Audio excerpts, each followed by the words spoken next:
Welcome, and thanks for tuning in. Today, I have the pleasure of speaking with Ambassador Laura Flores. I'm Lynn Berger, host of Lynn Berger Interviews Remarkable People. Thank you so much for being here.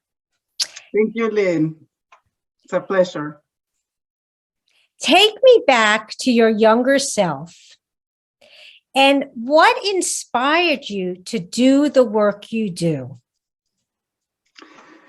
Well, I have to go back to my early days in Panama, where I'm from, and the big inspiration that my grandfather was, my nono, who was a member of the first delegation of Panama to the UN. And over the years, you know, as somebody interested in helping people, as somebody interested in languages, in traveling in international world, I just grew to become and like, you know, this kind of work. With my grandfather, I used to help him edit some of the books he was working on, the works that his father had written on Simón Bolívar and history books about Latin America and translations from various languages. My great-grandfather was a multilingualist. So it just inspired me working alongside my nonna. I was the oldest granddaughter. I was his kind of personal assistant. And I really enjoyed that, you know, in my early teens, just sitting at his desk and thinking how it would be to work in a great organization, and how it would be great to learn and speak many languages. So that was the seed, I would say, that was planted in my heart, in my soul, that then took me to go on and study international development and economics, and go on to try various aspects of that career throughout my now close to 30 years work experience, professional experience. Very nice. I'd like you to take us back in time through your education and career, because I know you did various things, and each one of those positions and the education, there was something really meaningful there for you. So will you take us back a little bit and on this journey and how you got to where you are today? Thank you, Lynn. Yes, so once I finished high school in Panama, these were the years of the end of the dictatorship, and you know, there was a lot of civil unrest and awareness as to, you know, how to become a new democracy, right? And I decided that I wanted to study in the US, so I was looking at universities in the US, and applied to several, and was very lucky to get a financial aid scholarship to attend Brown University. So I went there, and it was a fantastic, like a perfect match, even though I went sight unseen. But I arrived at Brown, and it was just a perfect fit. And I, you know, I was so excited with all the offer, such a great university. I dabbed a little bit in engineering and psychology, but of course I ended up doing what was in my heart, which was international development economics, and studying French, and, you know, perfecting English. Of course, when I came, I spoke English, but it wasn't, you know, as fluid as now. And after Brown, I decided to stay and work in the US, and went on to work in kind of the Mecca, if you're going to do development work, early years, moved to Washington, DC.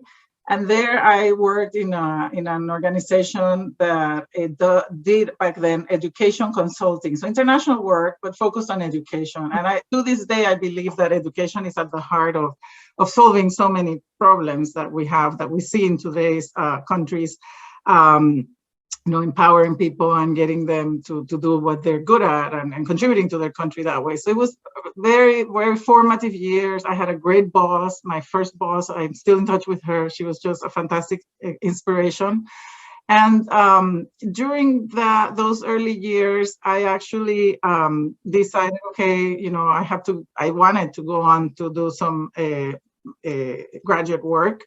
And I had the option of continuing with international development, public administration. Harvard was an option at Kennedy School, Yale, the School of Management back then, Master of Public and Private Management. But in the end, I settled for the MBA at Berkeley. So I wanted to try, okay, so I've done the East Coast, the Ivy League thing, and let me now go to the West Coast and experience that.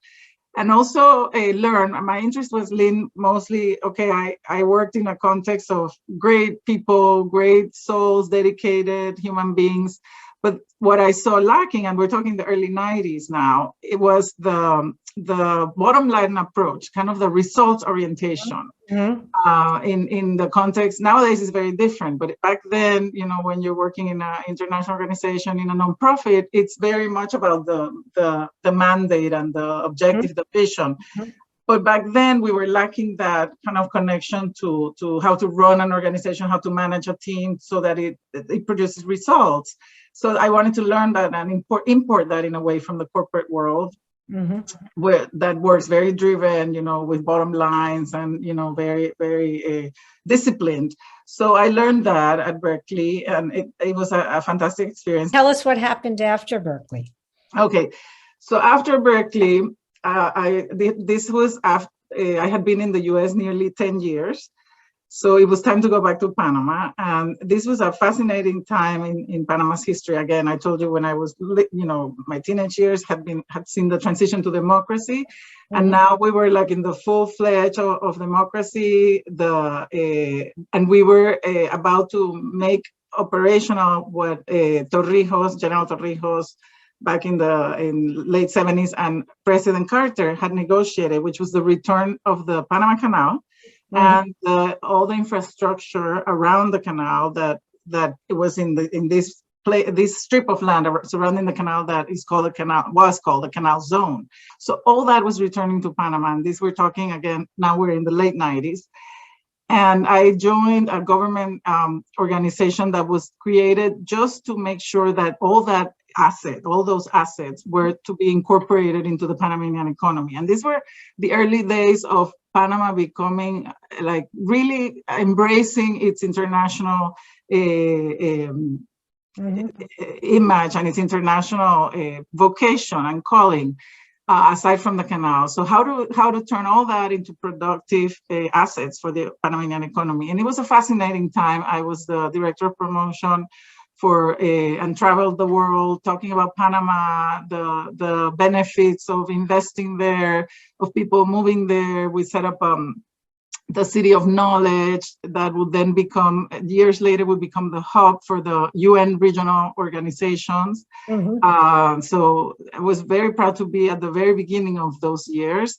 I was, not even 30 and became a member of the President Perez Valladares cabinet. This was now 98, 99, promoting investment around the world to talk about Panama. And it's one of my favorite things, to talk about my country and say, and share with people the wonders that it has in such a small land area, size of South Carolina.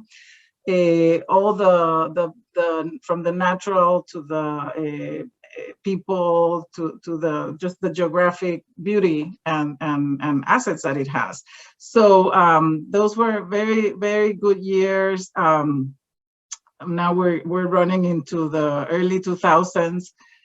And then after that government stint ended, that was my first time working in the government. Then I went on to work for a fantastic outfit that not many people know exists in Panama, which is the Smithsonian Institution. They're in Washington, D.C. with all their beautiful museums. Yeah. But the only division that they have, let's say, outside of the U.S. is in Panama, and it is their Tropical Research Institute. The Tropical Research Institute, STRI, is as old as the building of the canal itself, because they came to manage all the land that once flooded for making the canal, and the flooding of the area created islands, if you will, like the tops of mountains, of hills became islands, right? And it just captured an amazing biodiversity that Panama is very, very well known for. So the Smithsonian, way back then, being such a fantastic research institution as it is, came to Panama to manage some of this. And they've been there ever since. So I worked on with them again. I have now, by then, I'm building my experience in that space, bridging the public interest and the private concerns, right? I had worked as promoting investment for enhancing Panama's image and economy. And then in international, as Vice Minister for International Trade, a government outfit, but working with the private sector. And now with STRI, with the Smithsonian, I was in charge of a fascinating project that was to bridge tourism, conservation, and research. So research part was provided by the Smithsonian, and then how to work with the incipient, growing tourism industry, all the hotels, the ecotourism also was the beginnings of that in Panama. The corporations, the companies that were coming, that were interested, the enterprises that were interested in promoting Panama, and how to ensure that their business would be sustainable. So I did that for a couple of years, working with scientists. Was fascinating, learning so much, because I didn't tell you that I have, yes, I was interested in international development, but I'm a scientist at heart, like math, physics, chemistry. So it was fascinating to do this. And that was for a few years. I left that job to move to DC, and that was another very memorable chapter of my life professionally, because then I brought what I had learned in the Smithsonian about conservation and science, and again with my baggage from the private sector, and also the result orientation and my MBA, my marketing orientation, right? And I brought that to a fabulous job with the World Wildlife Fund, and they're based in DC. And with them, I was the corporate marketing director, and then I was there 4 years. I started a new role that was like a business and industry role. Again, the common thread here is all through the intersection. Yes, how to bring companies, 500 Fortune 500 companies like Coca-Cola, Home Depot, Bank of America, to not only contribute, make charitable contributions for environmental sustainability, but how do they lower their footprint? How do they transform the way they do business so that their footprint is lighter on the earth? And that was fascinating. That was just a fabulous, fabulous experience for World Wildlife Fund. Always in my heart, that little panda. My conservation stint, again, amidst scientists and just wonderful conservation people. But I was one of the business savvy types within the organization who would bring in the communications and the connection with the consumers who were, now we're talking, these were the mid 2000s. Yeah. We're talking the increasing awareness of the consumer as to what they're buying and how it impacts the earth, the planet, and how people, increasingly consumers, vote with their purchases, right? And how they make sure that what they get has some sort of social impact. These are the richest experiences, and I really enjoy the intersection of how you took the public and private. It's the thread through your career, and you seem to have always went on to something more enriching and challenging for yourself. You don't stop, right? Yeah, I'm always I'm a constant learner, and I just enjoy very much applying, the skills that I gather along the way into something new. But there's always that common thread of helping the world, right? It's like almost a cliche, but that's who I am. That's what I like to do.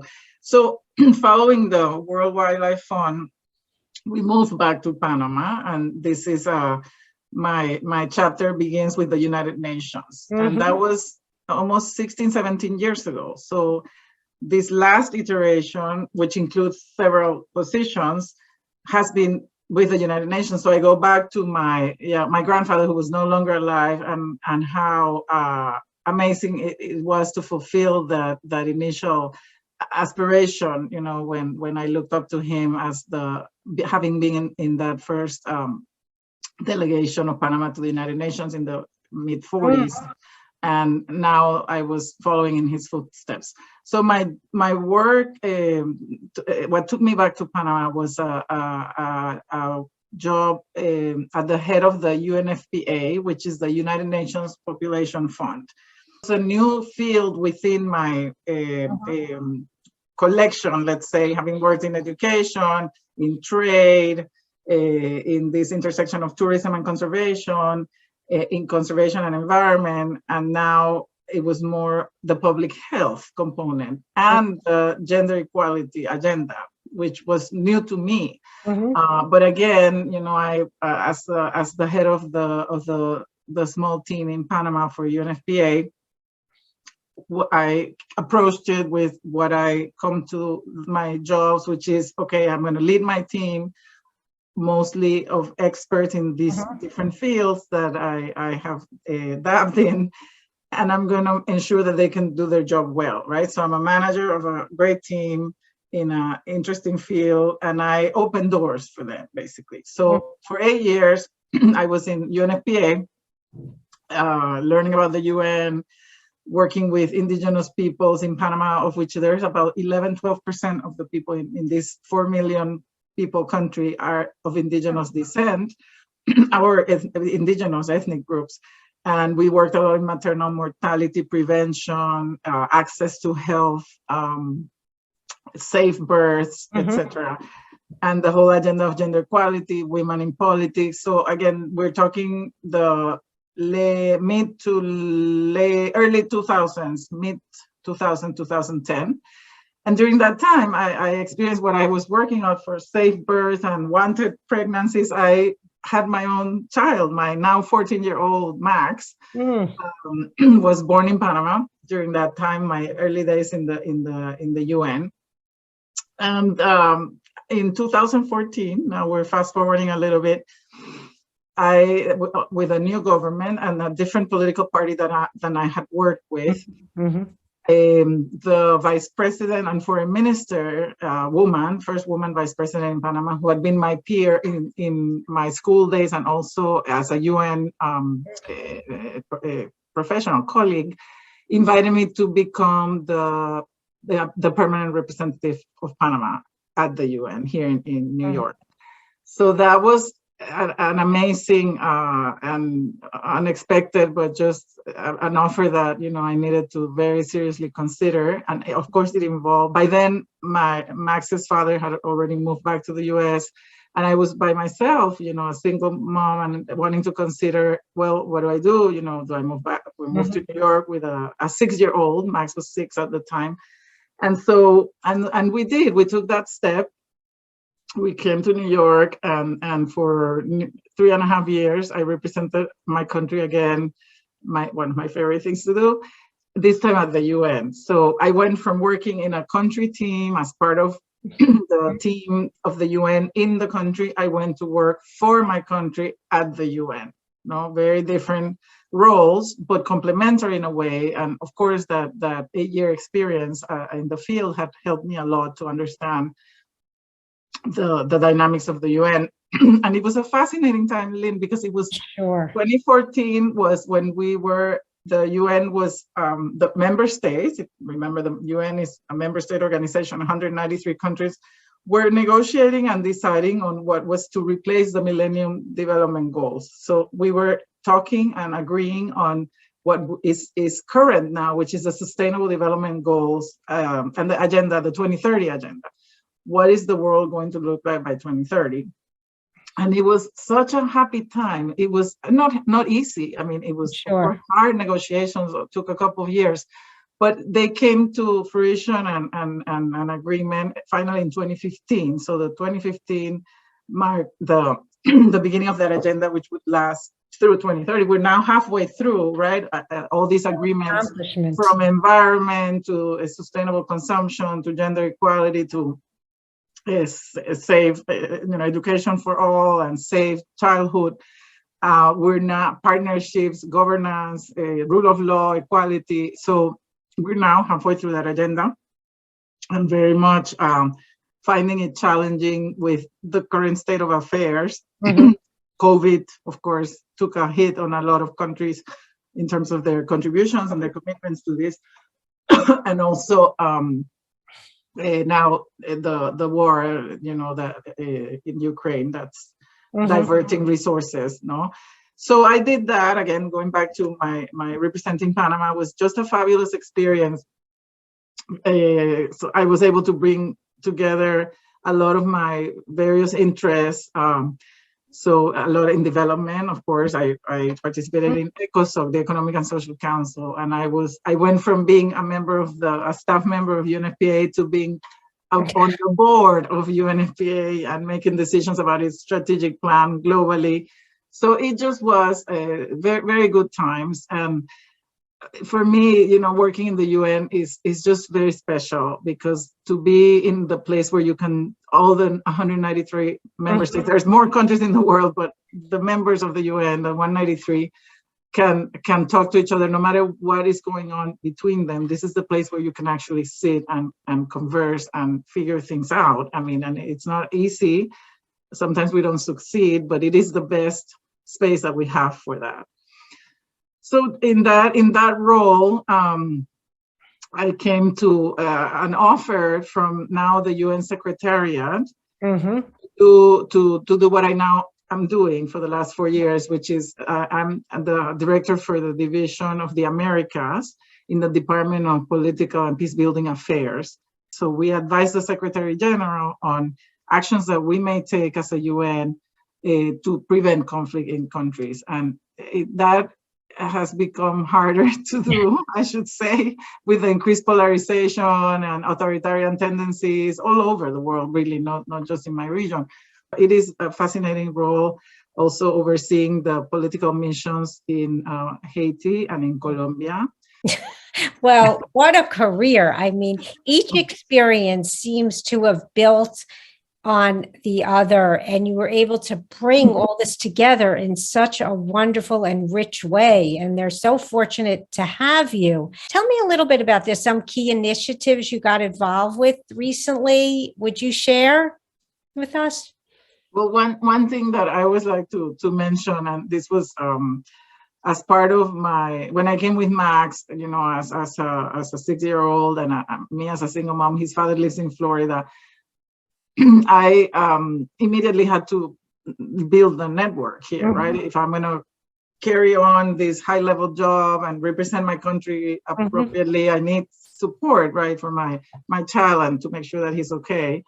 This is no matter what role you are. If you're a mother, you're a mother, right? And that needs to be taken care of.